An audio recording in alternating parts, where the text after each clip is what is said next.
Yo, what is going on, guys? J.Yumeko here, and today we're back with some more Katawa Shoujo. Last time we left off, I do believe that Akira kind of caught on to the fact that we were together now. But yes, she knows. She obviously approves.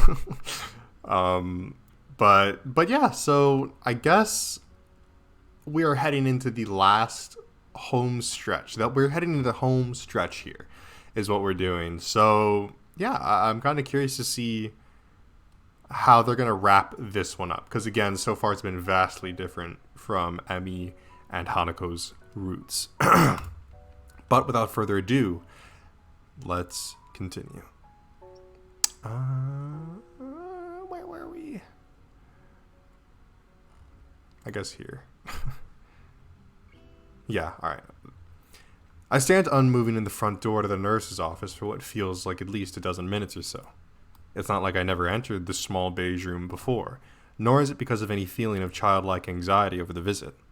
Maybe it's because the nurse's office is akin to a confessional, an admission that my body's flawed. The knowledge that such a fact is kept entirely confidential between the nurse and me hardly lessens the feeling. Remembering that the bell to signal the end of lunch break will sound soon, I give a sigh and open the door. The burden will stay with me just this while longer. Well now, if it isn't Nakai, good to see you. Or bad, I guess, considering that I'm a nurse. He gives a small laugh, amused at his little joke.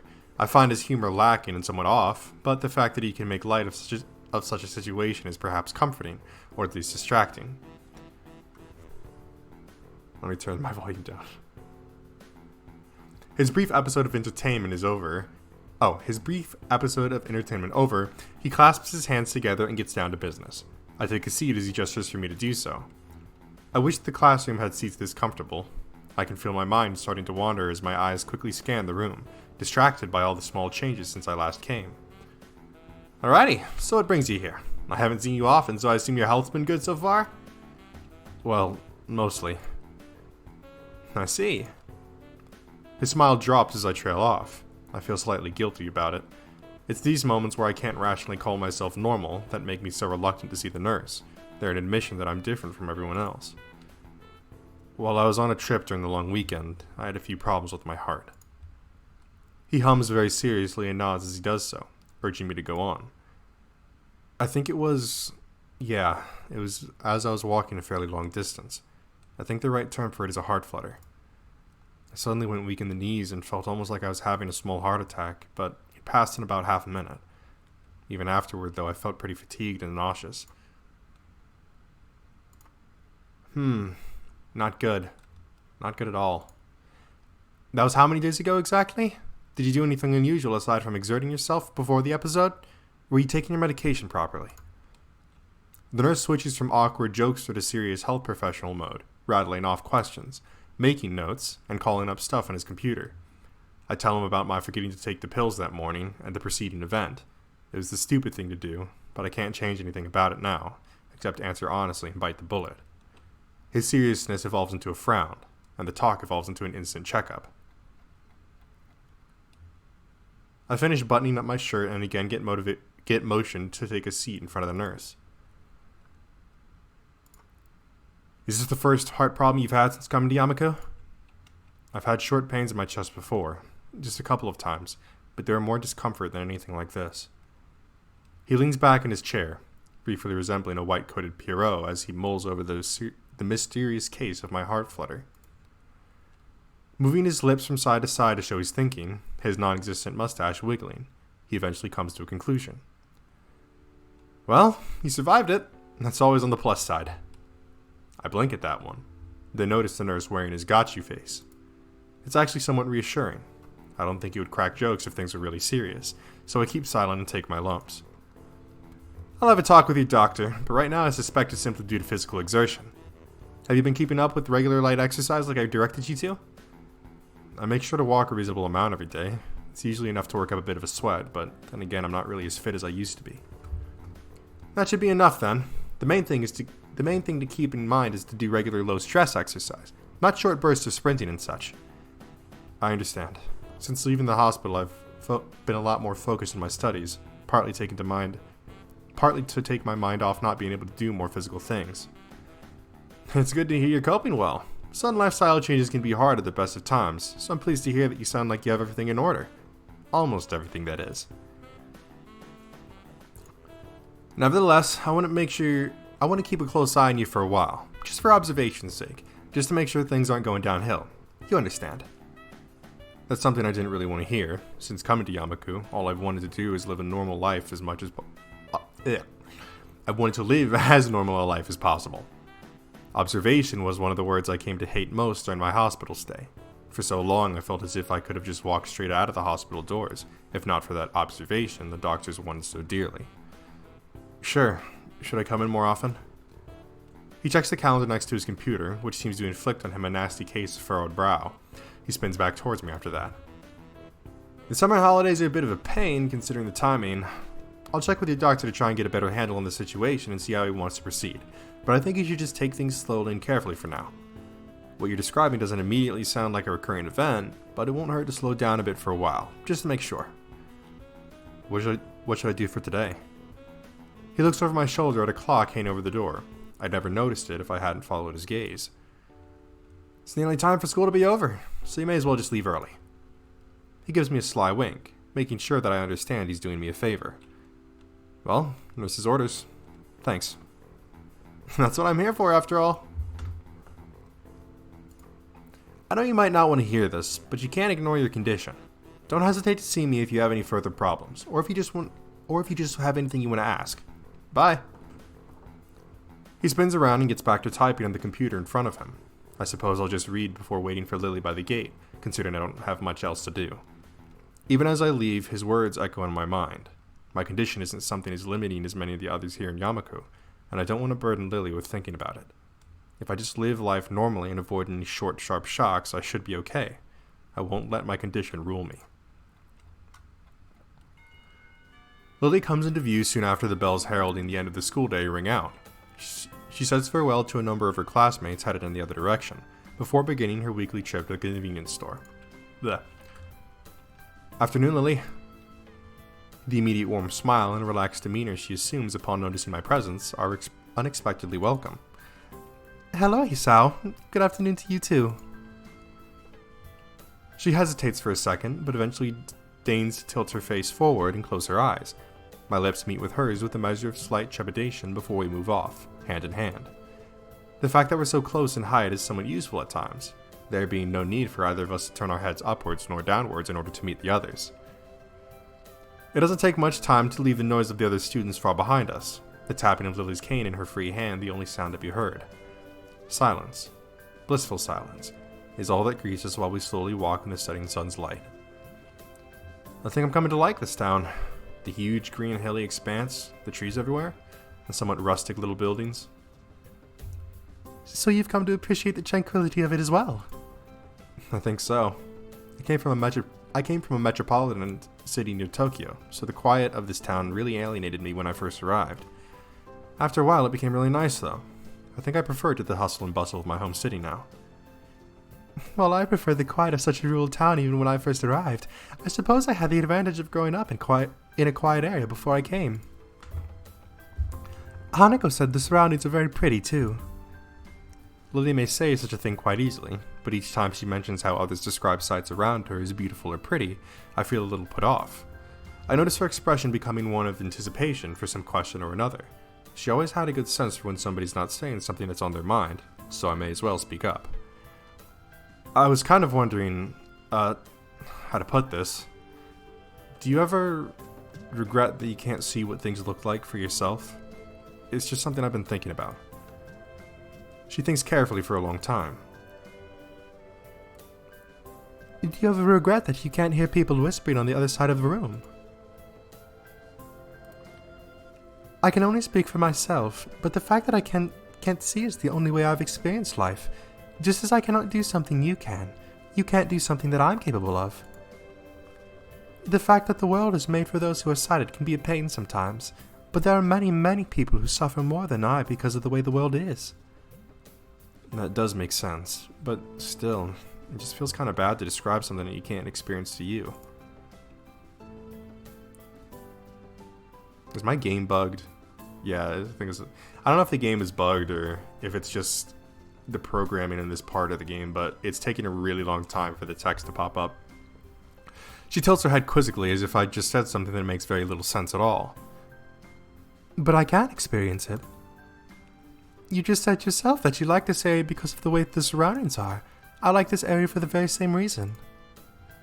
Thanks to the fact that this is a small rustic town surrounded by trees, it gives peace and quiet away from the din at school and the bustle, not to mention the smells of the city. I suppose it would also be much like the home she shared with Akira as well. Her outlook on it seems pretty sensible, and I'm not surprised that she's got a much better handle on her particular condition than I do on mine. Just like how her coming from a location somewhat similar to Yamaku's surroundings let her become more acclimatized in a shorter time. Being born blind affected her stance, by her own admission. I should stop being so annoyed with myself over it, but I can't shake the feeling that I've depended on Lily far too much, given the circumstances most have had to deal with in Yamaku. That makes a lot of sense. You're pretty good at explaining, as always. Come to think of it, where is Hanako anyway? She was with us for lunch.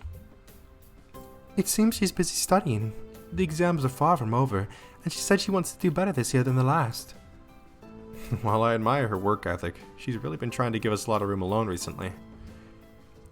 She's that type of person, I think. The type that puts others' needs above her own at every chance. She's a sweet girl, even though so much has hurt her in the past. I don't know.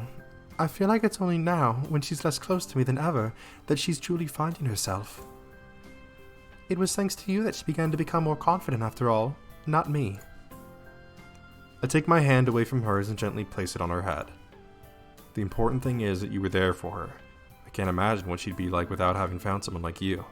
That much became obvious while you were in Scotland. We're all still friends, so we've just gotta have faith in her. I think she'll become a good person. And that much is thanks to you for being there for her when she needed it most. Just as you were there for me. It makes me feel a bit childish when you sound so wise. Well, I try. Are you doing anything on the weekend by chance? Nothing that comes to mind. Why? Then how about a date on Sunday? It'd be something to do besides exam preparation. Countering my rapidly beating heart, she simply smiles and nods. That would be lovely. Where would you like to go? Her face suddenly changes to one of disapproval. You can't do that, Hisao. That's cheating. Do what? A gentleman should never ask a lady where to have a date. Oh. Her smile quickly comes back, assuring me that she's far from serious. Don't worry about it. I'll think about where we can go. I'll leave it to you then. I promise to decide on the next date, though. With our plans for the weekend made, the rest of the walk down the hill continues in silence. The prospect of that lasting for any length of time, however, is shattered as I catch sight of a familiar figure waiting for us, her hand held high. No, please no, please no, please no. Oh, thank God it's Akira. Yo! Thank you, please come again. The change in temperature as I step outside from the convenience store sends a chill up my spine. It feels like summer is starting to wind down. Looking to my side, the same feeling seems to affect Lily as well, though unlike me, she doesn't manage to hide the fact. Something I didn't realize at first was how physically delicate she is, if you compare to the likes of Hanako. If I had to describe her, I'd say that she reminds me of a China doll. Akira walks up behind her and gives a couple of hard pats on her shoulder, much to Lily's consternation. For a moment, she looks as envious of my status as an only child as I am one. For a moment, she looks as envious of my status as an only child as I am of their close relationship. They talk between themselves for a few moments as I sort out my bags. Their voice is too low for me to catch, but eventually they break off and we begin to walk back to school. It feels good to be out of that damn office. You kids don't know how good you have it here. Kids? You too, then. Kids grow up so fast nowadays. You're not old enough to say that. I don't know. Being around Hideki makes me feel damn old. He's so precarious. He reminds me of how you were when you were younger. He's a nice boy. It would be a shame if Shizune comes to have too much of an influence on him. Akira gives an amused snort at her sister's antipathy. She really doesn't seem to regard it as anything to make a serious fuss about, treating it more like a childhood spat. She looks over to me, apparently only just remembering that I'm here, and gives a small grin as she reaches towards her back pocket. What is it? Just a sec. Let me take it out. I knew it. After quite some difficulty, she manages to retrieve her black leather wallet from her back pocket, quickly fishing out what looks to be a folded square of paper. With Lily all but unaware of what's happening, Akira unfolds the scrap and hands it to me. Oh, okay, different from what I thought. An old photo of what looks to be a younger Lily and Shizune operating a noodle stall, with some other girl in the background. She looks vaguely familiar, but I can't quite pinpoint why. Who is that in the background? I would say Hanako, but it's not because that's not the same hair color. And also not the same eye color. Huh. I wonder if she's important in any way.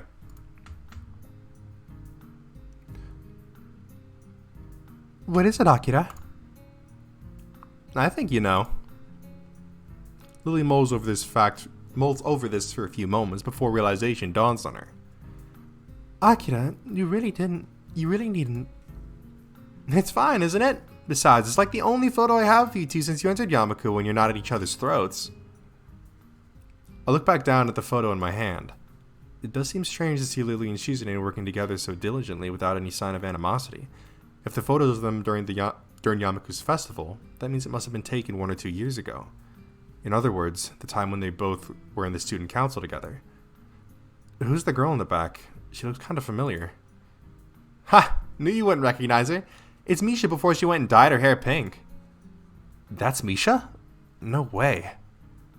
It feels extremely... Yeah, that's... Okay. Now that, I was feeling the same deal, the face just looks so familiar. It feels extremely strange to see Misha without her so very distinctive hairstyle. Judging from Akira's tone, she doesn't take favorably to Misha's idea of fashion. I suppose that fact just accentuates how odd the situation looks. To think they were so friendly in the past. I wish I could do something to mend the relationship. You're being very quiet, Isao. It just feels kind of strange to see you all so friendly like this. Lily moves to say something but stops herself. In the end, this isn't a matter for me. It's between Shizune and Lily, and nobody else. Things change, unfortunately. I hand the photo back to Akira, who sighs as she folds it up and slides it back into her wallet. A little memory, quietly hidden away, to be pulled out again sometime later.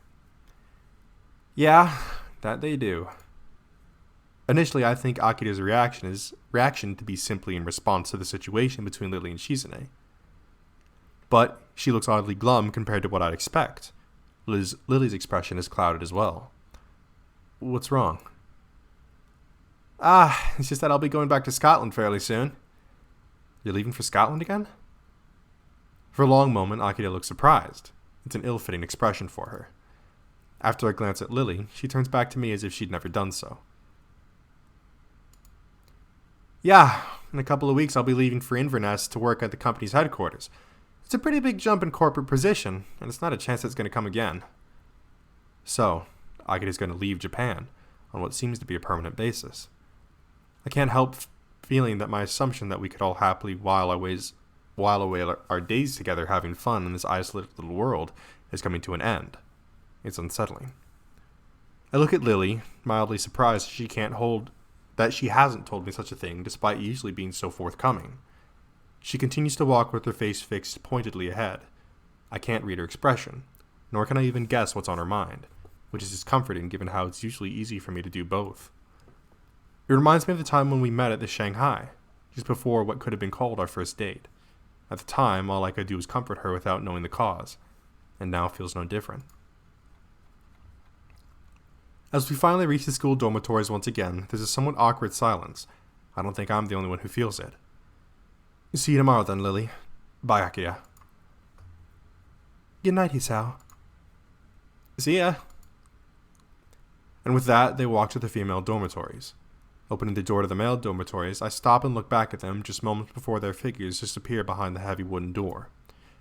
That was a strange moment when Akira said she'd be leaving. While that wasn't the first time that my thoughts regarding my new life had been called into question, it's perhaps the first time to do it so profoundly. I still don't know what to make of Akira's reaction, much less of Lily's. The night's chill reminds me to go back to my room before I catch something, my bags pulling down my arms with seemingly redoubled weight. If nothing else, I have a date set up with her for the weekend. I just need to stop overthinking stuff and get on with things the way they are. The exams are still ongoing after all, and with the trimester's end and the summer holiday beginning soon, there'll be plenty to keep me busy for a while. As I give a yawn and retreat inside, my thoughts turn to what Lily will decide to set as the location of our weekend rendezvous.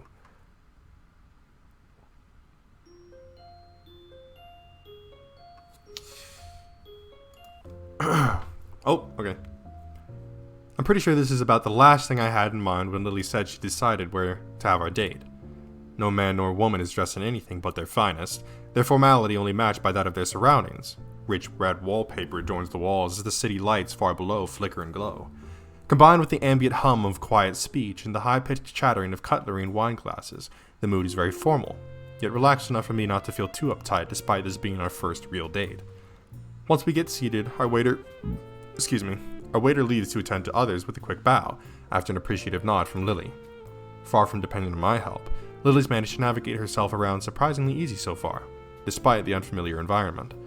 A light brush here and there, and she's generally quite deft at orienting herself as needed. Yeah, boy. Give me that image. Oh, hey. My eyes look to Lily's. I can tell from her face that she's listening to her surroundings just as hard as I'm looking. Though truth be told, my eyes are lingering on her each time they sweep across the room. The red cheongsam she's wearing accentuates her figure very well and shows off her legs. Even her hair is done up, and the scent of perfume is just noticeable. While my black suit may be a rental, I managed to select an appropriate one. It feels surprisingly comfortable considering I've so rarely worn one, and fits the setting just as well as Lily's attire. I guess this is a new experience for both of us then. She turns somewhat sheepish. I've never come to a place such as this before, no. One hell of a first date, that's for sure. It's gonna be pretty hard for me to top this. A small giggle. Even now, our nervousness is dissipating. Her hand skates along the center of the table until it touches the menu, which she takes in both hands and brings to her face. Hisao? As she lowers the beige laminated sheet just below her eyes, I can see another sheepish look. I doubt asking the waiter for a menu in Braille would be productive. I can read it out for you, no problem. I can read it out for you, no problem. I take mine and give it a quick read, my small grin faltering. Perhaps there is. What's wrong? There are quite a few items on here, and I'm not entirely sure how to pronounce a couple of them. One fine cuisine after another's listed. Most may be in Japanese, but a few are in English and French. I guess this would be expected, but I have no idea what's in some of these. Oh, this one I recognize. Wait, hang on. You can cook that? A small giggle of amusement comes from behind the paper sheet. Well, I could read them all out, but it'd take a few hours. Is there anything with some kind of fish on it? Let's see. No. Aren't those poisonous? No. They eat that stuff? No. Ah, here we go. A tuna salad seems to be a good bet. From the picture, it looks like it'd be pretty filling as well. That seems to be a reasonably safe option. Let's order 2 then. I'm pretty sure a couple of these dishes are from poisonous animals. I've had enough deadly run-ins for now. Lily maintains a smile, but there's a distinct lack of laughter. Black humor mustn't be her cup of tea. Though to be honest, I don't find it exceedingly funny either. There are certainly quite a few interesting smells wafting about. The same is true of the sights, I assume. I've never been anywhere quite like this. A fancy Japanese tea house on an occasion or two, but never anything this lavish nor European in styling. Before another word can be said, a portly waiter in a distressingly tight vest appears at our table to take our orders. Provencal tuna salad, nichoi, please, 2. I hope I didn't mess up the pronunciation of that too badly. Even if I did, he doesn't show it. Oh, I butchered it. I definitely butchered it. And may I have a glass of Chardonnay, please, Isao? Oh, the same. As the waiter nods and leaves, I suddenly realize what I said was absent-mindedly mimicking Lily's answer. I regret it pretty quickly. Alcohol. Only a bit. This girl has an odd propensity to getting hooked on things, I swear. Surprisingly, they didn't ask for identification. Then again, I guess we do both look mature for our age. I'll have to take your word for it. I'll add that this isn't what I'd call the type of place to ask such things, though. Good point. We both relax a little into our seats, trying to take our minds off the choking formality of the surroundings. As soon as we do, the same waiter reappears at our table with 2 empty glasses and a bottle, the contents of which are quickly and professionally poured into the former. We both nod politely as he leaves, Lily taking her glass and gently moving it from side to side. The liquid inside glistens as it moves around in the glass, and I have to admit that it makes me a little less regretful for ordering the same. I guess it must take effort to judge how the liquid inside is acting based only on its center of balance. Maybe it's like her origami, taking every little chance to practice her dexterity. I guess I'm not surprised that you know about a place like this. Those who have money would, I suppose. This reminds me just how completely different our upbringings were. In Yumeko, it's easy to forget about the social and economic disparity between students all wearing the same uniforms, living in the same dormitories. Well, Akita was the one to tell me of it. She's come here before, apparently. So that's what they were conspiring about on Friday. And you chastise me for cheating? That's not cheating. It's simply making use of personal contacts. If you say so. Still, I get the feeling that you're far more familiar with this kind of restaurant than I am. She pauses a moment, a wistful look on her face, before softly smiling. The compliment seems to brighten her mood. You can thank my former school for that. If I were to appear any less, they'd be gravely disappointed. She's mentioned her previous schooling before, but now I'm kind of curious. She seems to talk a lot about her past, so I don't see any problem in asking. What was that like? It was prestigious. All girls and Catholic. These facts made my parents choose it for me. Many wealthy families sent their daughters there. From how it sounds, life there must have been pretty strict. I wouldn't say it was a bad experience, but you're quite right, it was very strict. Thankfully, I managed to adapt well enough to make a number of friends. Unfortunately, the same can't be said for my sister. She found the atmosphere and religious aspects suffocating, and ended up leaving for a job as soon as she was able to. She gives a small, self-deprecating chuckle. I shouldn't complain about it, though. Not many even had the chance to go to such a school. Do you resent your parents for sending you there, then leaving? She gently shakes her head. My family's highly patriarchal. My father, business always on his mind, was entirely lost as what to do with me. In the end, he made the decision that my education was of high priority than staying with the family. He simply did what he thought was best. To say such a thing so easily. What an unbelievable girl. That said, I'm a little surprised she doesn't think her blindness played any part at all. Though maybe I'm being too harsh on her family. You're too kind-hearted. You know that? Mm-hmm. Most would hate their parents for something like that. Well, some do. Oblivious to my raised eyebrows, she takes a sip from her glass. The wine slips down effortlessly. Her fondness for it evidently helping her deal with the flavor of alcohol. I can't say the same goes for me. What of yourself? What was your schooling like? Mine? Let's see. It was a fairly normal public school, I suppose. Maybe a bit busier than the norm. I did quite well in class and played in the soccer club. Since I'm an only child and my parents both worked a lot, I wasted most of my free time and money at the arcade with my 3 friends. No matter how much I played, though, I never did manage to beat Mai at any of those machines. Even Takumi and Shin lost to her whenever they tried. Then I'd be left trying to be the responsible adult when Shin and Mai fought. Again. Just the 4 of us, aimlessly enjoying our childhood. Those are some pretty silly times. I catch myself as I realize that I'm starting to zone out. The days of my old school disappearing into the night sky and bright city lights outside the window. Lily's face is an odd mixture of curiosity and sympathy. Given her strict schooling, I suppose something like this would seem an interesting contrast to the only life she's known. It sounds like your previous school was a lot of fun. I'm not really sure how much of it is nostalgia, but there are some nice memories. That's in the past, though. I can't go back there now, but through my accident I found a new life, and I found a new life I'd never have imagined leading. The peace and calm of Yamaku, a new direction for my future in science, the friendship of Shizune, Misha, and Hanako, and most of all, you.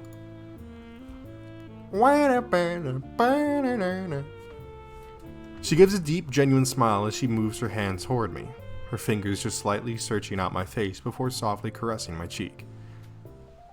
Give me that image. Ayy. Her hand reluctantly retreats after a second of warm silence, as we notice the waiter arriving with our meals. Lily does a deft job of covering her condition, except for the fact that her nod to him is slightly misaligned due to his silence. She really seems to work hard at appearing as normal as possible in public. While I noticed it long ago, I still can't quite gauge whether it's a want to not be treated differently, a slight sense of vanity, or some mixture of both.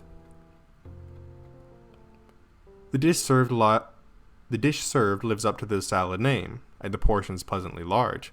With sliced eggs and tomato, it looks very enticing indeed. Lily takes her knife in one hand and fork in the other, quickly getting to work on the dish as I do. It's later than we usually have dinner, so we're both eager to dig in. My cautious skewering of leaves and vaguely meat-like squares with my fork is matched by Lily's silent and measured prodding and chewing. An occasional tap around the side of a piece of the food to work out its edges is the only giveaway to her lack of sight. I'm done with my meal in a little time, Lily taking the last few bites as I sit observing her. Finished, Isao? Yeah, it was pretty nice. That much was true. I never thought a simple salad could be so tasty and filling. But then again, I suppose that's why it costs so much to eat here. Content with my appraisal, and evidently agreeing, Lily gives a small nod. You know, given that you're part foreign, exotic looking, and quite pretty, I'm surprised that nobody's ever confessed to you before. You're assuming nobody did. This simple statement takes me off guard. I shouldn't be surprised given that I was complimenting her just moments before. Really? I've received several confessions, both in this school and my previous one. Adolescence is a funny time. She's kind of talking as if she's above it herself. Huh. How easily you say such a thing. Lily looks surprised for a moment before a playful smirk covers her face. Is that jealousy? What? No, it isn't. You're quite a bad liar, Isao. You should take that into account. Then again, I do appreciate how sincere you are, even if you don't intend to be sometimes. I think your honesty will always serve you well when dealing with others. I clear my throat in mock disapproval of this whole business and try to steer the conversation elsewhere. To tell the truth, though, I do prefer solitude to being surrounded by others. I don't think I could maintain a social circle like you do. She contemplates this for a moment. I don't think that's true either. I've seen how gentle and caring you are around Hanako, and you get on marvelously well with others, even those whom you hardly know. I think you're quite adept at social situations. But on that note, what of your confessions, Isao? I'm sure someone like you must have had at least one admirer. As I open my mouth to speak, I can feel my face turn slightly dour. At times like this, I secretly appreciate the fact that she can't see my expressions. Just one. Her name was Iwanako. It was when she confessed to me that I had my heart attack, there in the woods during winter. Lily finds herself speechless, not expecting for the topic to move into such an area. My condition has always been something of a concern for her, something that I strive to minimize despite my body's best efforts to do the contrary. Afterwards, she visited me for a while when I was in the hospital. 4 weeks, she came in and talked. It was usually just small talk or classroom gossip, but that was enough. But eventually, she just stopped coming. She was there every day, then every other day, then once a week, then finally one day, she just stopped visiting entirely. Did you ever see her again? Wrapped in my own little world, I shake my head before remembering the futility of the gesture. let's see, drop the subject or mention the letter. Yeah, that's what I was about to say, because we did get that letter from her, and she was basically saying, like, hey, I'm sorry that I, like, left you, but maybe we can, like, end it properly this time. Listen, here's my thing, right? I feel like dropping the subject would be, again, exactly opposite of what she just told us, which is, oh yeah, I love how you're so honest, and I think your honesty will help you in your future endeavors, essentially. So it's like, and at the same time, we're also trying to make sure that she doesn't worry about us. So I feel like by just dropping the subject so suddenly and ignoring it, we're doing the exact opposite of what we're trying to do. So I feel like we should go ahead and just mention the letter. Because, again, that's us being honest, so... And it gets everything out. There's no more secrets, I suppose. The memory of that single letter Iwanako sent me comes back to mind. I never saw her again, but after I was sent to Yamaku, she wrote me one letter. Lily's face shows an expression I know well. I've piqued her interest. I'd be slightly offended that it's simply a matter of curiosity for her, but she's never been very good at masking her reactions.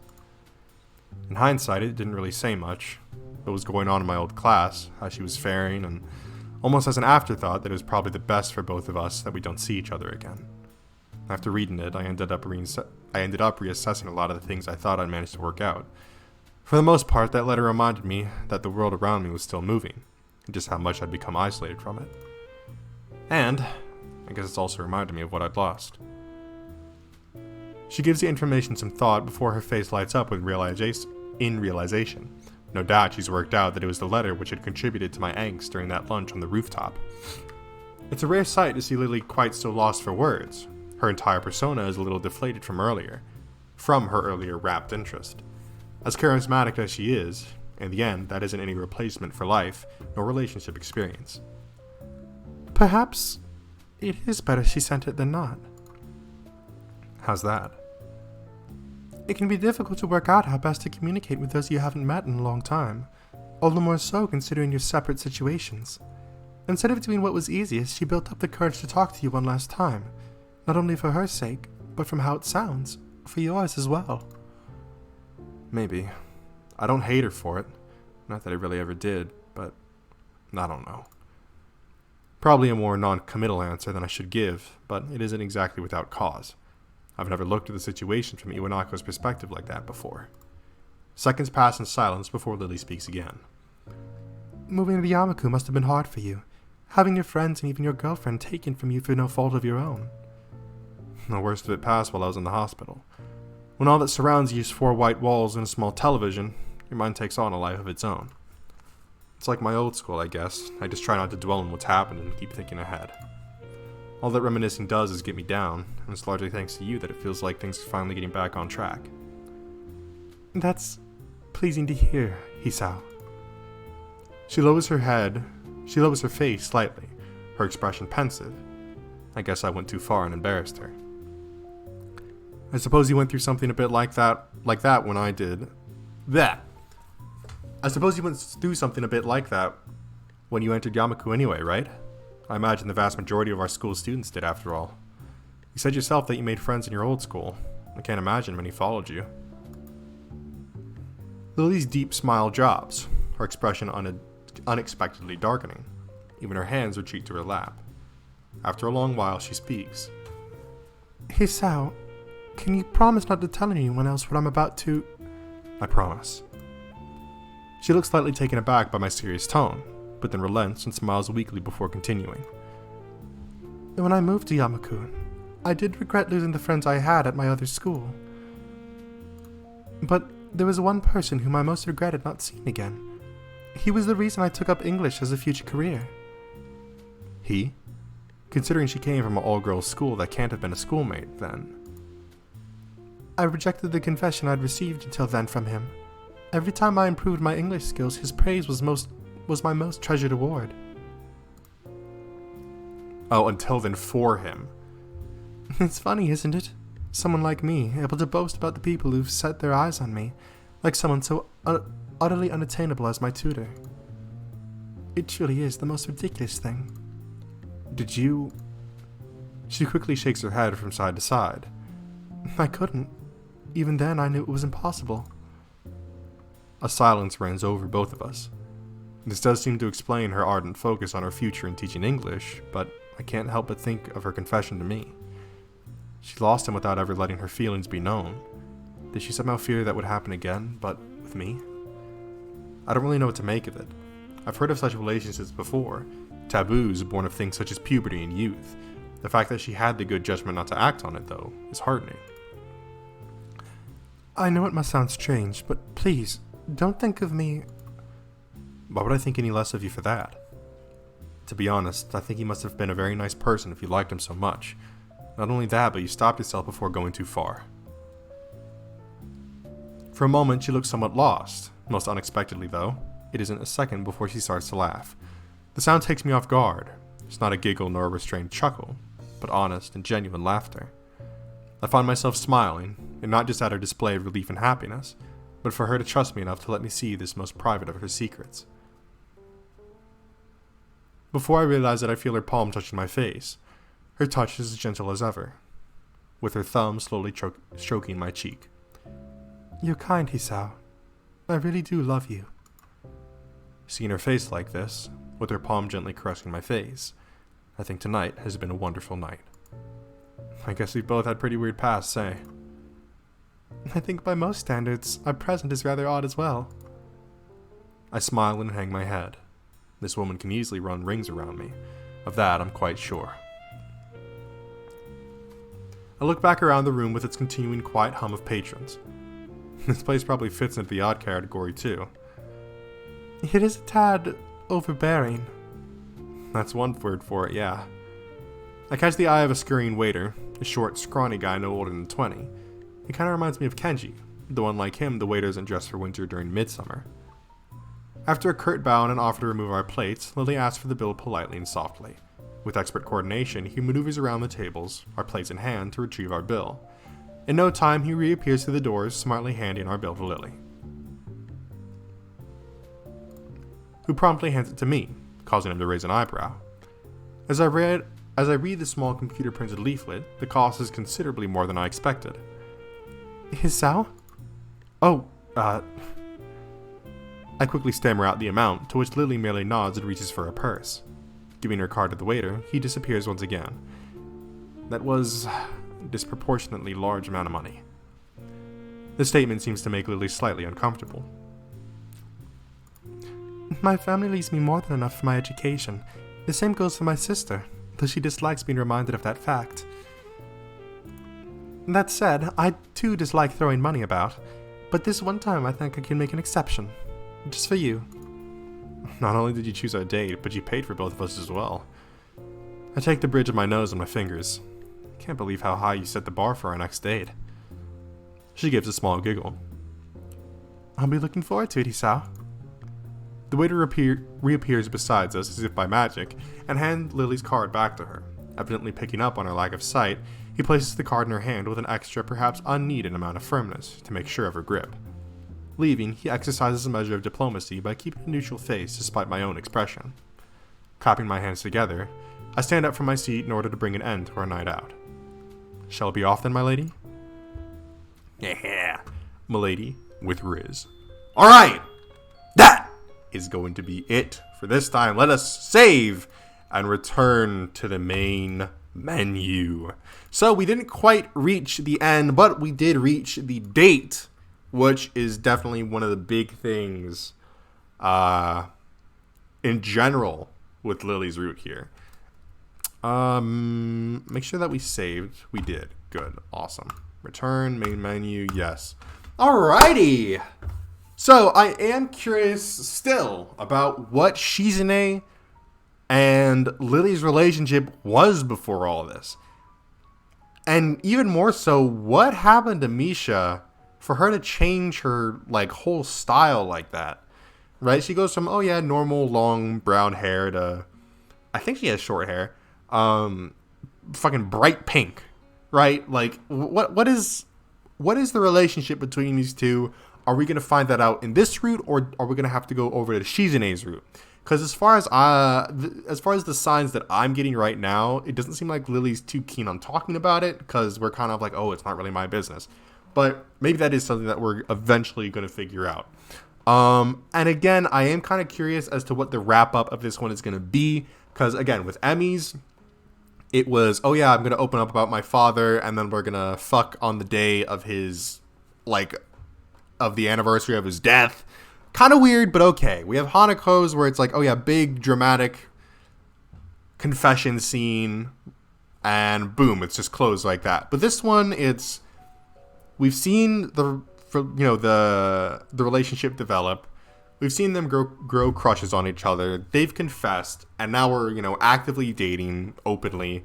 So it's kind of like, what is that final step, I suppose? But that is going to be it for this time. If you guys enjoyed, make sure to leave a like on the video and tell me in the comment section below what you'd like to see me play next. If you enjoyed this video or any other videos or series on my channel, then I highly recommend that you hit the subscribe button and turn on post notifications so you'll be notified when a new one of those videos comes out. Anyways, that's it from me, and I'll see you in the next one.